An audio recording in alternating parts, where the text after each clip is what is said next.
অনুষ্ঠানের শুরুতেই আপনাদের বলেছিলাম পাকিস্তানের আপডেট দেব, যুদ্ধের মহড়ার খবর দেব, আর ঘরেই কিভাবে বেসামাল পাকিস্তান সেই আপডেট দিই। বালুচিস্তানে বিপাকে পাক সেনা, বালুচিস্তানের বোলানে বিএলের হামলা, পাক সেনার গাড়িতে আইডি বিস্ফোরণ, এক কমান্ডো সহ নিহত 6 পাক সেনা, বিস্ফোরণে আহত 5 পাক জওয়ান। বালুচিস্তানে বিপাকে পাক সেনা, বালুচিস্তানে বিপাকে পাক সেনা, বালুচিস্তানের বোলানে বিএলের হামলা।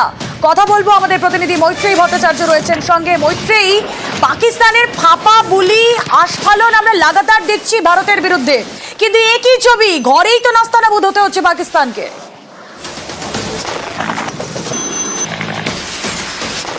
একেবারেই দেখো, যদি বালুচিস্তানের কথা বলা হয় তাহলে গত কয়েকদিন ধরে কিন্তু টানা একের পর এক হামলা চালাচ্ছে বালুচ লিবারেশন আর্মি, এবং এবার একেবারে স্পেশাল অপারেশন কমান্ডার সহ মোট 6 জন পাকিস্তানি সেনা আইডি হামলায় তাদের মৃত্যু ঘটেছে এবং আরও 5 পাকিস্তানি জওয়ান তারা আহত হয়েছে। এটি ঘটেছে বালুচিস্তানের বোলান এলাকায়। আমির যে পোস্ট রয়েছে এবং আমির পোস্ট এবং তার সঙ্গে সঙ্গে আলী খান বেস, এই দুটির মাঝখানে এই অ্যাটাক হয় এবং আইডি ব্লাস্ট করায় বালুচ লিবারেশন আর্মি, এবং তাতেই একেবারে স্পেশাল অপারেশন কমান্ডার সহ মোট 6 জন পাকিস্তান সেনার জওয়ানের মৃত্যু হয়েছে এবং আরও 5 জওয়ান গুরুতর আহত। ফলে যেটা দেখা যাচ্ছে যে বালুচিস্তানের দিক থেকে যদি দেখা যায় তাহলে পাকিস্তান কিন্তু এই মুহূর্তে যথেষ্টই বেসামাল। তা সে পিস টকে অ্যাটাক করাই হোক না কেন, এবং তারপরে শহরের অধিকার নিয়ে নেওয়া এবং শহর দখল করে নেওয়া, একের পর এক ঘটনা কিন্তু বালুচিস্তানে ঘটছে। রুমেলা, বেশ, সঙ্গে থাকো মৈত্রেয়ী। আরো একবার আপনাদের জানিয়ে রাখি, বেসামাল পাকিস্তান, ঘরেই বেসামাল। বালুচিস্তানে বিপাকে পাক সেনার, বালুচিস্তানের বোলানে বিএলের হামলা, দেখতেই পাচ্ছেন সেই ছবি। পাক সেনার গাড়িতে আইডি বিস্ফোরণ।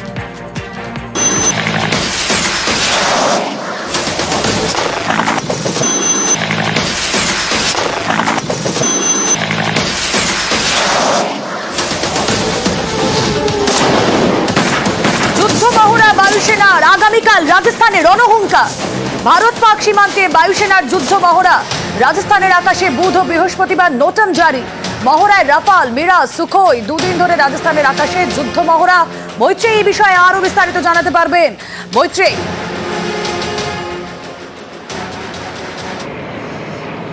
দেখো, বায়ুসেনার তরফ থেকে যদিও এটা আগে থেকেই পূর্ব নির্ধারিত মহড়ার বলে বলা হচ্ছে, কিন্তু যে সময় এই যুদ্ধ মহড়া হচ্ছে এবং যেখানে হচ্ছে, অর্থাৎ রাজস্থানে একেবারে সীমান্তবর্তী এলাকায় এই যুদ্ধ মহড়া হতে চলেছে এবং সেখানে ভারতের বায়ুসেনার ফাইনেস্ট যে সমস্ত যুদ্ধ বিমান রয়েছে, অর্থাৎ সুখোই, মিরাজ, রাফাল, এই সমস্ত ফাইনেস্ট যুদ্ধ বিমান, তাদের মহড়া চলবে এবং একদিন নয় 2 দিন ধরে এই মহড়া চলবে। ফলে রণহুঙ্কার কিন্তু বলাই যায়, এবং তাও একেবারে ভারত পাক সীমান্তে রণহুঙ্কার বায়ুসেনার দেওয়া হতে চলেছে। এবং এর জন্য যেমনটা তুমি জানালে যে ইতিমধ্যেই এয়ারপোর্ট অথরিটি অফ ইন্ডিয়ার তরফ থেকে নোটাম জারি করা হয়েছে এবং সেই নোটাম জারি থাকবে আগামীকাল এবং আগামী পরশু। যদিও আমি আবারও বলবো, বায়ুসেনার তরফ থেকে এটা বারবারই বলা হচ্ছে যে এটা তাদের পূর্ব নির্ধারিত কর্মসূচি, কিন্তু এমন একটি সময় এই যুদ্ধ মহড়া হতে চলেছে, সেই যুদ্ধ মহড়া, এবং সেখানে ভারতের যে সমস্ত যুদ্ধ বিমান, অন্যতম ফাইনেস্ট যে সমস্ত যুদ্ধ বিমান ভারতের হাতে রয়েছে, তারা এই মহড়ায় অংশগ্রহণ করবে। ফলে একেবারেই বলা যেতে পারে সীমান্তে ভারতের রণহুঙ্কার দেখতে চলেছে পাকিস্তান আগামীকাল এবং পরশু। একেবারেই আমাদের নজর থাক মৈত্রেয়ী।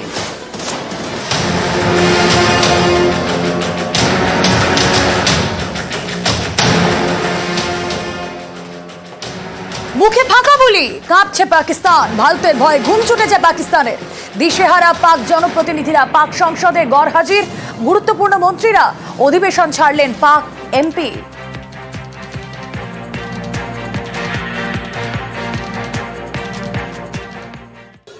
इस मुश्किल वक्त में भी हमारे ऐवान में मेरे ख्याल में न तो कोई संजीदगी है, न हुकूमत इसकी तरफ कोई तवज्जो दे रही है, और न हमारे मुल्क की इस मखसूस हालात का कोई संजीदगी से नोटिस दे रही है। हम तो आज एक खास सोच के साथ आए थे, एक खास जज्बे के साथ आए थे। हमने डिस्कस करना था इस सारी सूरत हाल को, लेकिन किसको सुनाया, किसको सुनाया आखिर? तो इसलिए मैं कम अज कम ऐवान से जाना चाहता हूं और इस ऐवान का मजीद हिस्सा नहीं बनना चाहता।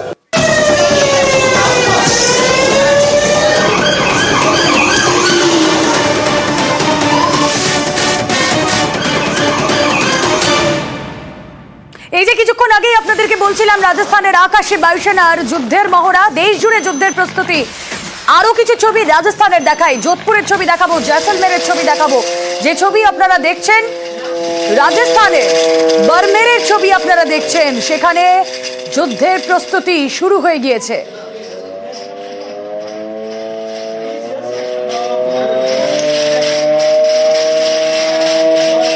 সাইরেন বাজার পর বুধবার দেশ জুড়ে মকড্রিল এবং তার প্রস্তুতি।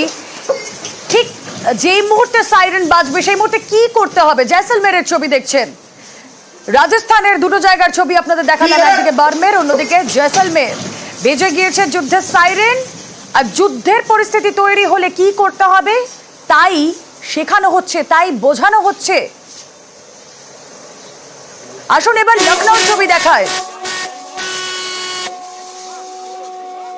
পুলিশের উচ্চপদস্থ আধিকারিকরা রয়েছেন এবং যেই মুহূর্তে সাইরেন বাজছে সকলেই মাটিতে শুয়ে পড়ছেন, ছবি দেখছেন আপনারা।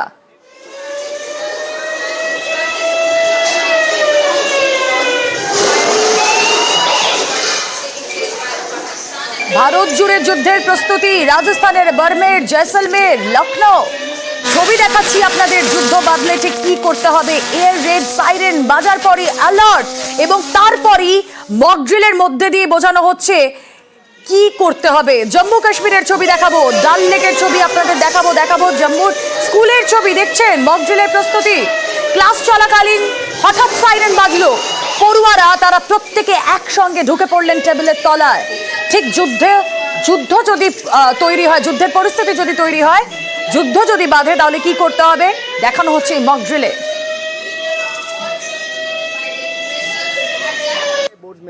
ডাল লেকের ছবিটাও আপনাদের দেখাচ্ছি। উত্তাল কাশ্মীর, পেহেলগাঁও হামলার পর যুদ্ধের প্রস্তুতি ভারতের, ডাল লেকে মক ড্রিলের প্রস্তুতি।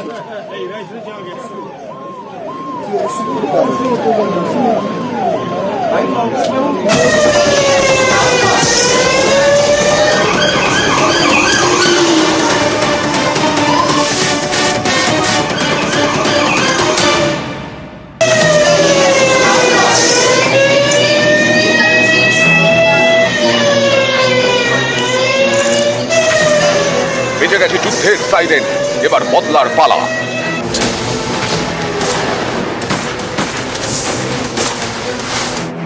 জবাব পাবে পাকিস্তান।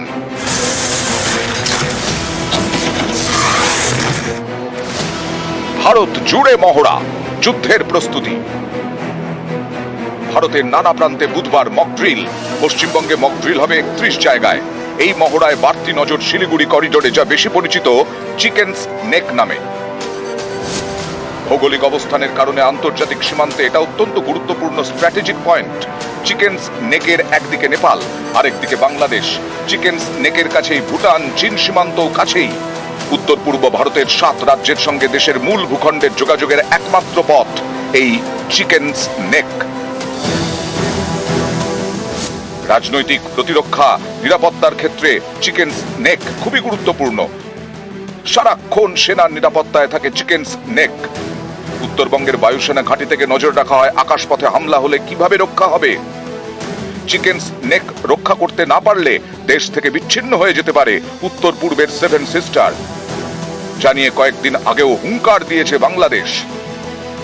এই পরিস্থিতিতে পাকিস্তানের সঙ্গে যুদ্ধ বাঁধলে তারাও টার্গেট করতে পারে চিকেনস নেককে, তাই সেখানে বাড়তি নজর। বুধবার হবে মক ড্রিল।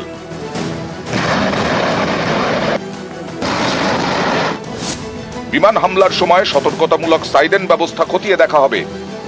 সাধারণ নাগরিক এবং পড়ুয়াদের প্রতিরক্ষার প্রশিক্ষণ দেওয়া হবে। হঠাৎ আলো নিভিয়ে ক্র্যাশ, ব্ল্যাকআউট মহড়া হবে। গুরুত্বপূর্ণ ভবন ও পরিকাঠামো আগে থেকেই ঢেকে দেওয়ার প্রস্তুতি নেওয়া হবে। জরুরি অবস্থায় দ্রুত নিরাপদ স্থানে যাওয়ার নির্দিষ্ট পরিকল্পনা এবং তার প্র্যাকটিস শেখানো হবে।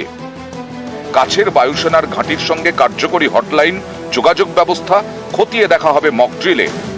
কন্ট্রোল রুম ও প্রক্সি কন্ট্রোল রুম কতটা তৈরি তারও মহড়া হবে।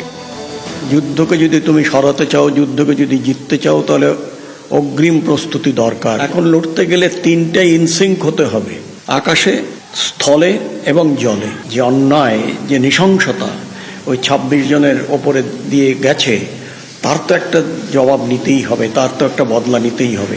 যুদ্ধর প্রস্তুতি আরম্ভ হয়ে গেছিল 22 তারিখ থেকে, যেই দিন প্রাইম মিনিস্টার বলেছিল যে একটা শক্ত জবাব দেওয়া হবে। পাকিস্তানের থেকে একটা যদি রেসপন্স আসে, আমরা চাই না আমাদের সিভিল এস্টাবলিশমেন্টে কোনো ক্ষতি হোক। বম্বিং যদি হয়, মিসাইল অ্যাটাক যদি হয়, কি করে আশ্রয় নেবে, কোন জায়গায় ক্যাজুয়ালিটি হয়, কি করে ক্যাজুয়ালিটিসদের ওখান থেকে সরাবে, হাসপাতালে নিয়ে যাবে, এইগুলো সব সাধারণ প্র্যাকটিসেস। বুধবার মহড়া, মঙ্গলবার দেশ জুড়ে চলেছে প্রস্তুতি, জম্মু কাশ্মীরে যুদ্ধের প্রস্তুতি। গত 22 এপ্রিল কাশ্মীরে জঙ্গি হানার পর থেকেই যুদ্ধের হাওয়া। কাশ্মীরেও এদিন চলে মহড়া। উত্তরপ্রদেশ, রাজস্থানের একাধিক জায়গাতেও এদিন চলে মক ড্রিলের প্রস্তুতি। मॉक ड्रिल इसलिए कराई जाती है सिविल डिफेंस के द्वारा, ये प्रोटेक्ट करता है अपने सिविलियंस को जिनके ऊपर संकट आता है लड़ाई के दौरान, कि जिनकी प्रताड़ना बढ़ती है, लड़ाई उनकी सफरिंग और प्रताड़ना कम हो। एयर रेड आ रहा है या मिसाइल अटैक होने वाला है, पब्लिक किस तरीके से अपना ब्लैकआउट करेगी और किस तरीके से वो अपने प्रोटेक्टेड एरियाज में जाएगी। जो डेबरे में लोग धंस जाते हैं उनको निकालने का काम, रेस्क्यू ऑपरेशंस और ब्लैकआउट्स, ये सारा का सारा काम सिविल डिफेंस करती है। इसीलिए हमको ये एक्सरसाइज के ऊपर बहुत ध्यान देना पड़ेगा। 1971 বাংলাদেশের মুক্তিযুদ্ধের সময় ভারতে মক ড্রিল হয়। তারপর 1999 কার্গিলের সময়, 2008 মুম্বাই হামলার পরেও মক ড্রিল হয়েছিল। এবার কাশ্মীরে জঙ্গি হানার পর দেশ জুড়ে মক ড্রিল। বেজে গেছে যুদ্ধের সাইরেন। পাকিস্তান সাবধান। নিউজ 18 বাংলা।